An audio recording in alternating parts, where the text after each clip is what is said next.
ایک بہن نے سوال کیا ہے کہ محترم، یہ جو صدقہ ہوتا ہے، اگر اس صدقے کی دل میں نیت کر لی جائے تو کیا صدقہ دینا واجب ہو جاتا ہے؟ اس کو لازمی دینا پڑتا ہے کہ نہیں؟ یہ تو شرعی حکم کے مطابق رہنمائی فرما دیں۔ السلام علیکم ورحمۃ اللہ وبرکاتہ۔ بہن نے جو سوال کیا ہے،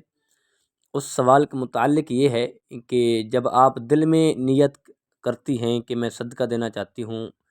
جو دل کی نیت ہے اس پر صدقہ دینا واجب نہیں ہو جاتا۔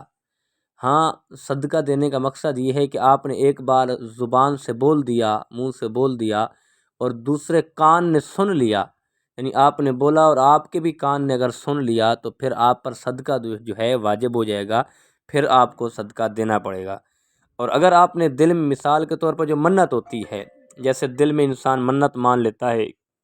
میرا فلاں کام ہو جائے تو میں فلاں منت کر دوں گا، فلاں کام ہو جائے فلاں منت دوں گا، یہ دل میں ارادہ جو ہوتا ہے،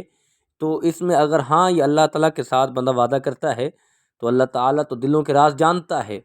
اور اگر دے دے تو افضل ہو جائے گا، ورنہ دل کے ارادے سے یہ بات پختہ نہیں ہو جاتی کہ آپ ایسی بات صدقہ نہیں دے سکتے، اور یہ نہ دیں تو کوئی حرج نہیں ہے، اور اگر دے دیں تو یہ افضل ہے، کیونکہ آپ نے دل سے کہا ہے تو اللہ تو دلوں کے راز جانتا ہے۔ تو آپ ایسا عمل کریں جس پہ رب بھی راضی ہو اور اس کا مصطفیٰ بھی راضی ہو، اور کوشش کیا کریں، اور اللہ کے ساتھ جو وعدہ کرتے ہیں، دل میں نیت کرتے ہیں تو